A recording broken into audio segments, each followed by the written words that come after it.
Sou Heitor César, nascido no subúrbio nos melhores dias. Sou professor de História e de Filosofia, tenho 37 anos. Sou militante e dirigente do PCB, o Partido Comunista Brasileiro, e estou pré-candidato a deputado estadual.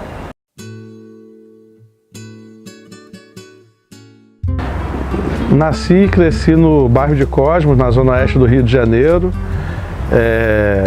Passei boa parte da minha infância, da minha primeira infância, ali em Cosmos, onde a nossa família, que era uma família bem extensa, vivíamos muito na mesma casa. Nós tínhamos uma criação, eram várias crianças no mesmo ambiente, no mesmo quintal, aquele quintal era nosso mundo. E de Cosmos nós nos mudamos algumas vezes depois, moramos na Vila Ieda, Vila Nova, Santíssimo, vários bairros ali de Campo Grande, na zona oeste do Rio de Janeiro, onde eu pude ter o contato com as alegrias e os dramas de se viver no subúrbio do Rio de Janeiro, Desde as brincadeiras em terreno baldio, do futebol, daquela amizade de ir até o início da noite na rua, entrar para tomar banho, para jantar, até também as dificuldades.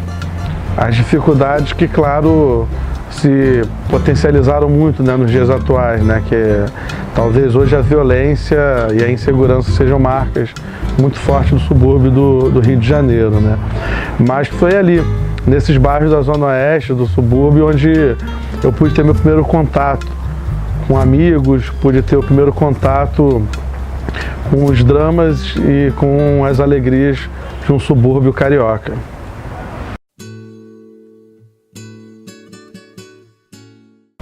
Minha família era uma família bem extensa, e uma família que sempre morou junto ou próxima, Morávamos todos na mesma casa, em Cosmos, e quando nós nos mudamos apenas para andares diferentes de um mesmo prédio, Ou seja, esse convívio muito próximo, de certa forma, nos unificou, mesmo diante de um conjunto de adversidades de uma família da classe trabalhadora no subúrbio do Rio de Janeiro, na zona oeste do Rio de Janeiro, Por exemplo, a minha família passou no início dos anos 90, pro meio dos anos 90, um conjunto de dificuldades muito fortes, Vivíamos os impactos do governo Fernando Henrique e de seus pacotes neoliberais que afetavam profundamente, principalmente a classe trabalhadora, E aí nós nos mudamos muito, inclusive por questões relacionadas a problemas financeiros, Os aluguéis ficavam caros e nós tínhamos que mudar para outros bairros, ali também da zona oeste, da região de Campo Grande. Eu me recordo que, inclusive, chegou-se a época onde nós tínhamos que vender um conjunto de garrafas que nós tínhamos em casa para poder ajudar no orçamento e comprar coisas para o almoço, coisas para janta, porque só da renda e dos salários normais estava muito difícil, Tanto meu pai quanto a minha mãe são professores, Meu pai, Olen, e a minha mãe, Wanda, professores de História e de Português, respectivamente. E isso influenciou também, inclusive, as minhas opções profissionais, Tenho pessoas que marcaram muito a minha vida desde essa infância até os dias de hoje, Além da minha falecida avó Corina, que era a figura central dessa família, a minha tia Valéria, que eu chamo até os dias de hoje de mãe titia, porque ela foi uma espécie de segunda mãe. Minha mãe muito cedo teve que voltar a trabalhar e ela me criou desde bebê, posso dizer assim, Não posso passar pela minha memória sem citar o meu irmão mais velho, que foi e é uma das figuras de referência na minha vida até os dias de hoje, Meu irmão mais velho se chama Olen, funcionário público, aqui do município do Rio de Janeiro. Ele foi uma das pessoas que me marcou muito nessa minha infância, minha adolescência, minha juventude. são pessoas que estão muito presentes no meu dia a dia até os dias de hoje, né? A minha militância, ela tem um início muito vinculado também a característica dos anos 90, né? Algumas questões dos anos 90. Me recordo que um dos primeiros momentos da minha militância foi quando ocorreu uma mobilização para a luta contra a privatização da Vale do Rio Doce. Naquela ocasião, eu buscava informações sobre o que era a privatização, por que nós deveríamos ser contra as privatizações, e comecei a entender naquele momento que todo aquele processo fazia parte de um pacote de desmonte, né, do país, um choque de neoliberalismo que o governo do Fernando Henrique Cardoso estava fazendo, né? E a partir daquelas mobilizações contra as privatizações, e talvez uma das mais marcantes tenha sido a da Telebrás, um momento muito difícil, né, da nossa luta política aqui no Rio de Janeiro, no país como um todo, né? Mas a partir dessas mobilizações e dessas lutas eu comecei a ter contato com a militância mais organizada, né, com uma luta política mais organizada, e eu fui me envolvendo. E aí, principalmente no movimento estudantil. Eu vinha participar de congressos estudantis, acabei me tornando diretor da AMES, Rio de Janeiro, né, que é a Associação Municipal dos Estudantes Secundaristas. Corríamos toda a cidade para montar grêmios, fazer mobilizações, debates, atividades, né? E a partir da militância estudantil, eu acabei me aproximando de uma militância mais organizada, digamos assim, política, né? Me aproximei de uma militância mais partidária. Eu entrei no PCB em 2003 e era um momento que o partido passava pela sua reorganização, né, pelo seu processo de reconstrução revolucionária. Dediquei muito da minha militância, né, nesse momento à reconstrução da UJC. E a minha militância, após passar por esse período, voltou mais para o movimento sindical. Atuo hoje na oposição pela base, na categoria dos professores, né, das escolas privadas do Rio de Janeiro, na oposição do Simpro Rio. E milito também atualmente como dirigente do Comitê Central do PCB.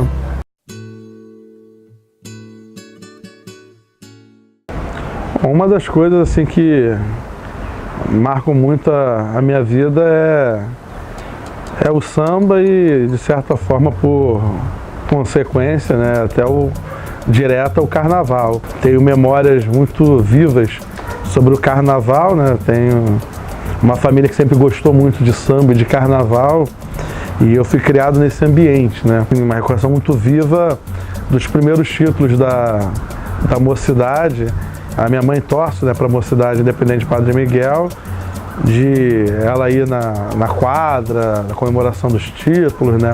Nós assistimos os desfiles inteiros desde criança, pela TV, né, claro. E nesse momento, inclusive, foi quando eu comecei a criar uma certa paixão pela Portela, né? Mesmo sendo uma casa com várias outras escolas de samba, mas foi a Portela que, digamos assim, que meu coração se deixou levar, né? Não sei se foi o Azul, não sei se foi a Águia, a Velha Guarda, a História, mas a Portela foi muito presente e eu me envolvi muito, né, de frequentar a escola de samba Portela, né, a quadra, até o barracão, conhecer as pessoas, né, do dia a dia da escola. Eu sempre me envolvi muito no carnaval de rua, né, e sempre com uma participação em blocos, em diversos blocos de carnavais, mas sempre procurando uma participação mais ativa e uma participação que levava alguns elementos também políticos, né, pro carnaval. Por mais que possa parecer meio contraditório, né, falar em militância, em política no carnaval, tem tudo a ver, política e carnaval. Eu participei inclusive de algumas iniciativas de blocos de carnaval, participei do Samba Brilha, que é um bloco que foi organizado por sindicalistas, militantes de movimentos sociais, que se reúne na região da Cinelândia, do centro do Rio de Janeiro, que é um bloco que sempre, mensalmente, tem uma roda de samba, sempre com alguma temática social, alguma luta política, né? Eu me envolvi sempre com alguns blocos, como o Prata Preta, que é um bloco da região da saúde do Rio de Janeiro.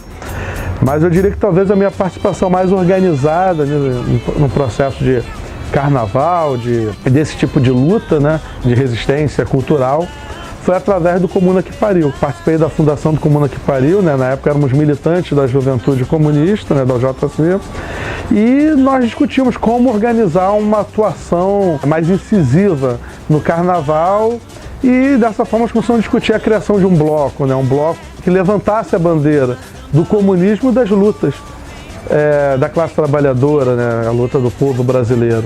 E dessa forma nós criamos, em 2009, o Comuna que Pariu. Só que a partir de 2013 o Comuna que Pariu deu um grande salto, né, de qualidade, quando ele passou a ser organizado pela célula de cultura, né, do PCB. E o Comuna que Pariu ele se tornou, assim, sem medo de falar, um dos maiores movimentos de resistência cultural do país, né, em defesa da nossa cultura e utilizando o samba como uma ferramenta, né, da luta política, né, e trazendo questões extremamente pertinentes para a ordem do dia, né, debates extremamente importantes não apenas para a esquerda, mas para a sociedade brasileira como um todo. O combate ao machismo, o combate ao racismo, a luta contra todas as formas de opressão, a luta onde você evidenciava o dia a dia, né, da classe trabalhadora, e sempre trazendo de uma forma irreverente questões extremamente sérias e importantes de serem debatidas, né. O Comuna, de fato, se tornou o maior fenômeno cultural da esquerda brasileira, reunido em torno de 5, 6 mil pessoas no Carnaval, com uma bateria com cerca de 50, 60 ritmistas, todos eles militantes que aprenderam a tocar seus instrumentos, a grande maioria deles, nas oficinas do Comuna. Ou seja, o Comuna é muito mais que um bloco, ele é um movimento da classe trabalhadora organizado pelos comunistas e que no Carnaval é o seu grande palco, mas que faz a sua luta no dia a dia.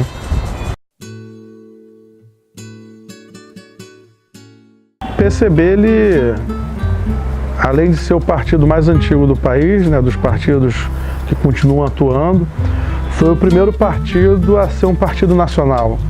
Foi o primeiro partido que se estruturou em torno de um programa nacional, né, que levasse em consideração todas as dificuldades, os dramas, as possibilidades nacionais, né. E desde então foi um partido que se marcou por uma atuação em conjunturas extremamente adversas, boa parte dessa atuação na ilegalidade e parte dessa atuação na ilegalidade sobre um período de clandestinidade, né, um período de muita dificuldade, muitos militantes e dirigentes perseguidos, mortos, né, torturados, expulsos do país, mas foi um partido que mesmo em todas essas conjunturas, em todos esses quadros políticos, sempre se colocou, quaisquer que fossem os erros cometidos, intransigentemente ao lado dos interesses da classe trabalhadora, né? Foi um partido que tem essa marca muito forte, né? De ser um partido que buscou, desde a sua fundação, lutar pelos interesses da classe trabalhadora brasileira, e uma luta que sempre buscou articular os setores mais amplos da classe trabalhadora, uma ampla unidade. Eu entrei nesse partido em 2003. Em 2003 eu entro no PCB, e é o período, né, da reconstrução revolucionária, é um período onde o partido estava se reconstituindo tanto do ponto de vista organizativo quanto do ponto de vista político, né, das suas perspectivas e dos seus programas políticos. Participei desse processo nos seus congressos, nas suas discussões, nas suas conferências, né, e é um partido que tem como eixo central a luta pelo socialismo, né? A perspectiva da construção do poder popular, né? Construir uma nova forma de sociedade, né?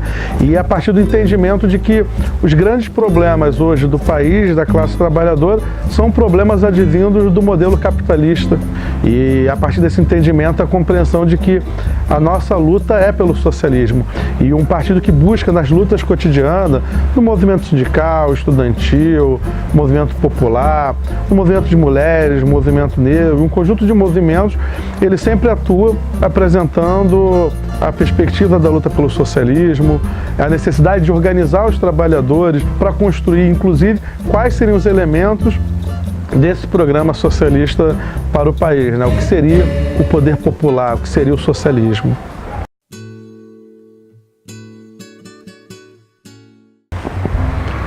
O comunismo é a possibilidade de construir uma sociedade mais justa, mais igualitária, uma sociedade mais humana, uma sociedade consiga superar um conjunto de contradições advindas a partir de uma lógica de uma sociedade dividida em classes sociais, né? Porque a natureza não cria ricos e pobres, a natureza não cria poderosos e dominados. Tudo isso são construções a partir desse modelo de desenvolvimento dessa sociedade dividida, apartada em classes sociais, em classes antagônicas, né? E o comunismo, ele é a possibilidade da classe trabalhadora conseguir superar essa estrutura toda de divisões e superar um conjunto de opressões, todos os tipos de opressões, né? E construir uma sociedade mais justa e igualitária. O comunismo é a possibilidade da humanidade se reencontrar consigo própria, né? E a partir desse reencontro construir de maneira mais plena todas as possibilidades e potencialidades de desenvolvimento humano, né? O comunismo, ele possibilita isso, que a classe trabalhadora assuma o seu próprio destino e construa o seu próprio futuro. Eu diria que o comunismo, ele possibilita que a vida possa ser nivelada em alto astral, digamos assim, né? O comunismo é esse encontro da humanidade consigo própria.